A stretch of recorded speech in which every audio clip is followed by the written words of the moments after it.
Hello everyone, good morning and welcome back to my channel. Welcome back to the new video. Finally नवीन वर्षाचा नवीन video, पहिला video shoot करतोय. 24 तारखेला मला आठवतं आपण त्र्यंबकेश्वरला गेलेलो तेव्हा मी व्हिडिओ शूट केला आणि त्याच्यानंतर आत्ता आज 14 तारीख आहे. बाय द वे आज मकर संक्रांती पण आहे. वाव, काय चांगला दिवस आहे ब्लॉग स्टार्ट करायचा. आणि कर लो पहिले मकर संक्रांतीचा सगळ्यांना खूप खूप शुभेच्छा. तिळगुळ घ्या, गोड गोड बोला. आमचं तिळगुळ सांडू नका, आमच्याशी भांडू नका. मग मी असंच असतं ना, ते कसं असतं. परत एकदा तू पण शुभेच्छा लिहून दे. तुम्हाला संक्रांतीची हार्दिक शुभेच्छा. तिळगुळ घ्या, गोड गोड बोला, आमचे तीळ सांडू नका, आमच्याशी भांडू नका. ठीक आहे. बाकीच्या ज्या गप्पा आहेत, खूप साऱ्या गप्पा मारायच्या आपल्याला मागच्या वर्षाचा, या वर्षाचा आणि हे जे सगळं काही झालंय त्याच्याबद्दल पण आपण डिस्कस करू ते एकदम शेवटी. पण येस, फायनली मला बरं वाटतंय. हातात कॅमेरा आहे, आपला ब्लॉग स्टार्ट झालाय. खूप दिवस झाले ब्लॉग आला नाहीये. लोक अपडेट विचारतात काय झालंय काय नाही, ब्लॉग काय येत नाही. ऑल खूप साऱ्या गप्पा आपण मारू. आणि आई मागच्या 8 दिवसापासून इथं झाली. आम्ही सगळे नाशिकला होतो, तिथून डायरेक्ट आई पुण्याला आली, बाकीचे सुरतला गेले आणि आम्ही पण पुण्याला आलो. अशी अपडेट आहे. आणि मी आज सुट्टीचा दिवस आहे, आज सुट्टी मला मकर संक्रांतीची. मी बाहेर जाणार होतो मित्रांसोबत नाश्ता करायला. पण अजून एक दुःखाची गोष्ट म्हणजे की मम्मी कुठे चालली तू? साला हे दुःख काय खतम नाही होता बे. आई परत जाणार आहे सुरतला आज रात्री, म्हणून म्हटलं आईला तू नाश्ता बनव, तुझा हाताचा नाश्ता आणि चहा पिऊन आपण दुसरी सुरुवात ऑलरेडी एवढी चांगली झाली आहे. फायनली आपला ब्लॉग पण सुरू झाला आहे, स्टार्ट केला आहे. आणि yes, please stay tune. Video शेवटपर्यंत बघा, अजिबात स्किप करू नका. खूप साऱ्या गप्पा मारू आपण, खूप सारे अपडेट देऊ आपण.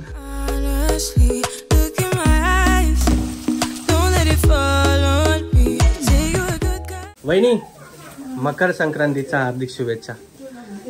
तिळगुळ घ्या, आमच्याशी गोड गोड बोला, आमच्याशी भांडू नका.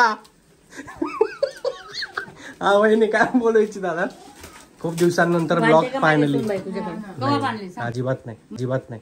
झूठ बोलो. नाही, मकर संक्रांतीच्या शुभेच्छा देऊन द्या. Happy Makar Sankranti to everyone. खूप दिवसांनी ब्लॉग स्टार्ट करतो फायनली. दादाने पण ब्लॉग शूट नाही केले, मी पण नव्हते केले. बट येस मम्मी, किती वेळ आहे याला? 5 मिनिटं ना झालंय ऑलरेडी. पण तुला जायचं म्हणून सांग. हा, आपल्या सोसायटीच्या मंदिरात जाऊन येऊ. ठीक. सोनी, तू येते का खाली? अच्छा, पूजा करू, पापा सोबत पूजा करू.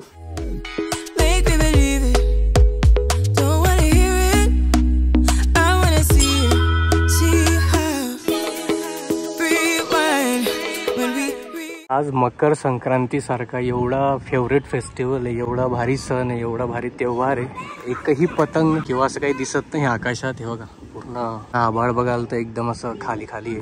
आणि ही जर गोष्ट आपण सुरतला राहिलो असतो आणि आपण घरी राहिलो असतो ना, बाप रे बाप, सकाळपासून संध्याकाळपर्यंत एवढ्या पतंग, एवढी मज्जा, म्हणजे एकदम अलग लेवलचा माहोल असतो तिथं. किती वर्ष झाले आता, मला वाटतंय आपण 3 का 4 वर्ष आधी गेलेलो तेव्हा आपण सेलिब्रेट केलेलं. त्याच्यानंतर टाइमच भेटत नाही. जय बाप्पा मला. जय स्वामीनारायण. झाली पूजा झाली.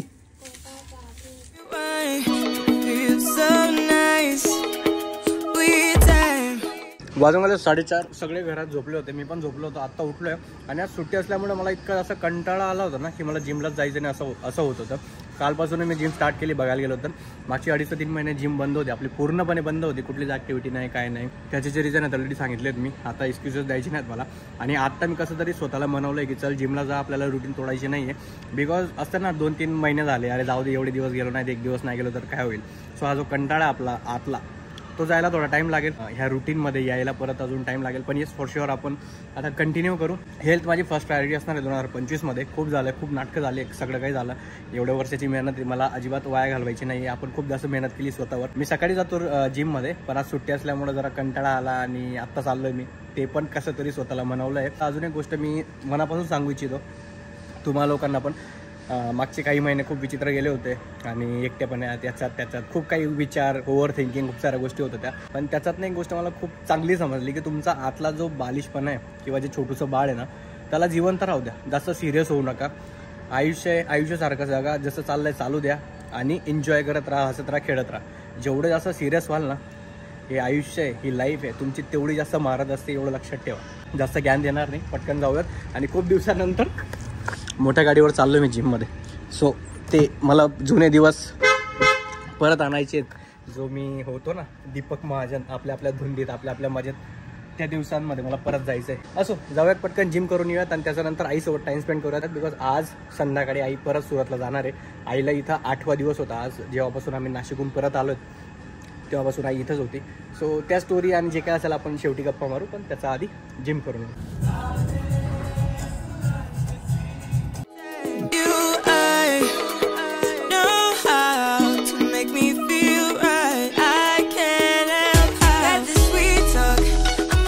डन विथ वर्कआउट एक नंबर झाला असं अजिबात म्हणणार नाही मी, बिकॉज मी बघितलं असेल एकच क्लिप शूट केली मी, ती पण मी कसा जुगाड केला आहे ना, जिममध्ये एवढे लोक नव्हते आणि मला डिस्टर्ब करायचं नव्हतं कोणाला की माझा व्हिडिओ काढून द्या. सो जिथं मी 50 किलो मारत होतो तिथं आज लिटरली मी 15 किलो मारलं आहे वेट, म्हणजे स्ट्रेंथच्या हिशोबाने पूर्णपणे माझी स्ट्रेंथ गेली आहे आणि कसा तरी वर्कआउट मी पूर्ण केला आहे. पण येस, कन्सिस्टन्सी ठेवावी लागेल, चांगला डाएट घ्यावा लागेल, तेव्हा स्ट्रेंथ पण वापस येईल आणि सगळ्या गोष्टी प्रॉपर आपल्या आधीच्या रुटीनमध्ये जशा होत्या तशा परत येतील. पण वर्कआउट झाल्यानंतरची फिलिंग आहे ना, जी जगा वेगळी, मी नेहमीप्रमाणे जर सांगत आलो आहे आता, पण मी तेच सांगेल, एवढं आहे स्ट्रेंथ गायब झाली. बट ऑब्वियस आहे हे होणारच होतं, एवढ्या महिन्यापासून आपण वर्कआउट बंद केलेला, सगळ्या गोष्टी बंद होत्या. सो स्ट्रेंथ कुणी पण असू द्या, बॉडी बिल्डर असू द्या, ॲथलीट असू द्या, कोणी असू द्या, त्याची स्ट्रेंथ जाते म्हणजे जाते. पण एकदा तो 8 दिवस 10 दिवस 15 दिवस जर कंटिन्यू करेल आणि चांगलं डाएट आणि वर्कआउट करायला लागला का सगळी रुटीन एकदम प्रॉपर होऊन जाते. असं थोडा अजून 5-10 मिनिटं तो वॉक करेल आणि त्याच्यानंतर मग आपण घरी जाऊया. हे बघा आत्ता जिम वरून घरी आलो आणि आमची छोनीता आहे बघा कसली रेडी झाली बघा. हे बघ ओ बापे, गाड़ी लगा के अंकल फोटो खिंचा दो 5-6. अच्छा फोटो खींचनी, किती प्यारो दिसतो बाजू. शोनी तिळगुळ घ्या, गोड गोड बोला, जोरात बोल ना. अरे यार जेम्स तुझ्या तर शोनी तिळगुळ घ्या, गोड गोड बोला. अबे गोड गोड. फोटोशूट बघा, मकर संक्रांतीचा फोटोशूट, क्या बात आहे. वा शोनी, हा ढंगडंग टाकंग. वाव, इथं फोटोशूट, इथं मम्मीचा मैत्रिणी आणि हे आपलं मंदिर.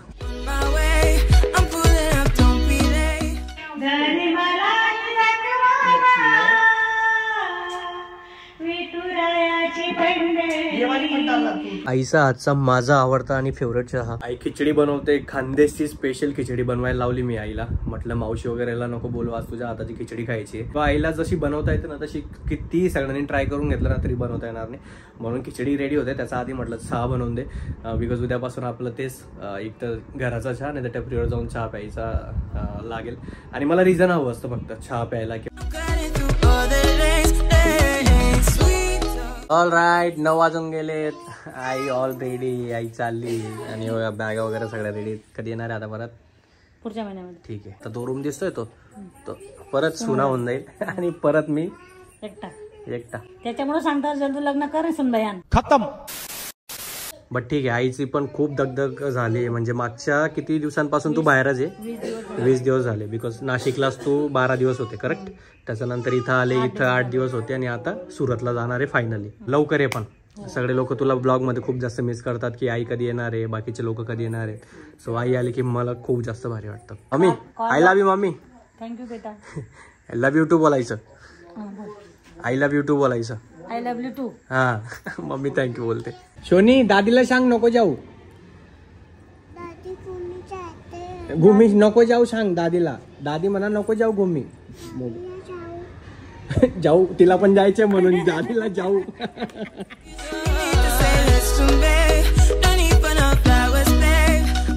Mic check. आपल्या ज्या गप्पा होत्या आपण निवांत बसून मारू. त्याच्या आधी मला जरा माईक चेक करून घेऊन द्या, माईक टेस्टिंग करून घेऊन द्या. बिकॉज काही वेळेस काय होतं सगळं व्यवस्थित असतं पण आवाजच येत नाही, ऑडिओ रेकॉर्ड होत नाही. ऑल राईट, मागचा वर्षाचा एंडिंगचा कुठल्याही प्रकारचा ब्लॉग बनवला नाही मी. ह्या वर्षाचा स्टार्टिंगला कुठलाही ब्लॉग बनवला नाही. आज 14 तारीख आहे.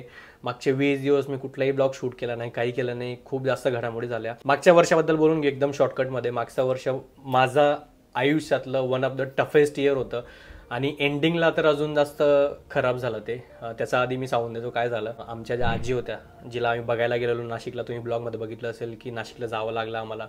आजीला भेटलो आम्ही, गप्पा वगैरे केला. त्याच्यानंतर सुरतला पण गेलो आणि 2 दिवसात आम्हाला न्यूज आली की आजी देवाघरी गेलेत, स्वर्गवास झालेत. माझी ती लास्ट मेमरी असेल आजीसोबतच्या ज्या गप्पा होत्या माझ्या. आजीने जे मला सांगितलं, माझ्यासोबत ज्या गप्पा मारल्या ते मला लाईफ लॉंग लक्षात राहील.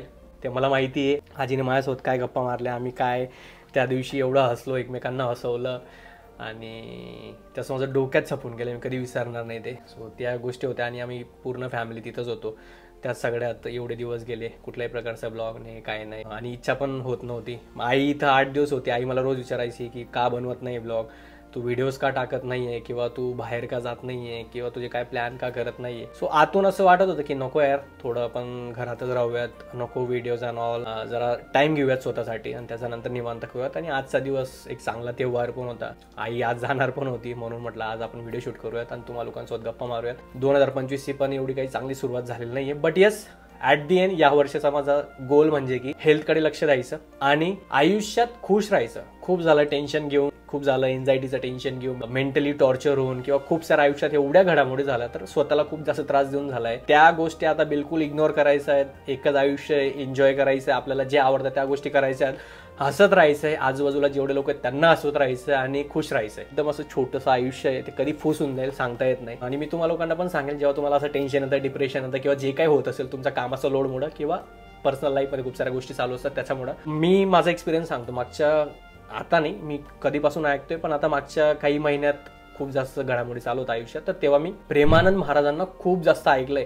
त्यांचे सत्संग असू द्या, त्यांचे व्हिडिओज असू द्या, ते खूप जास्त बघितलेत. हे कामं जे आहेत आपल्या ऑफिसचे असू द्या किंवा पर्सनल लाईफ मधले जे, ते आयुष्यभर आता तसेच राहणार आहेत. लाईफ इज ऑल अबाउट दिस. कधी तुमचं आयुष्य असं असतं, कधी असं असतं, कधी असं असतं. सो ह्या 3 टप्प्यांमध्ये तुम्हाला स्वतःला न्यूट्रल कसं राहायचंय, बस ते जर एकदा शिकले ना, आयुष्य सॉर्टेड आहे. सो ह्या सगळ्या गप्पा तुम्हाला लोकांसोबत मारायच्या होतात. मला माहिती नाही अजून मी काय विसरतोय, काय बोलायचं होतं किंवा काही राहतंय का.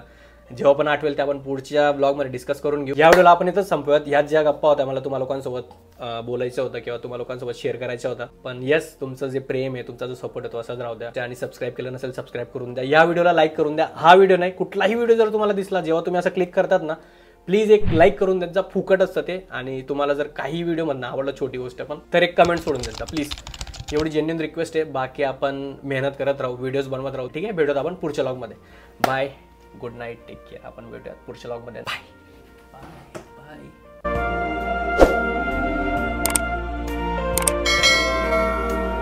आणि आयुष्यात आता एक मला रूल बनवायचा आहे, मी अजून बनवला नाहीये, पण मनाला जे पटलं, मनात जे आलं, किती काही झालं, त्या गोष्टी करून राहायच्यात. म्हणजे असं नाही की बघितलं जाईल, केलं जाईल, तसं नाही करायचंय. आलं डोक्यात ते करून घ्यायचं.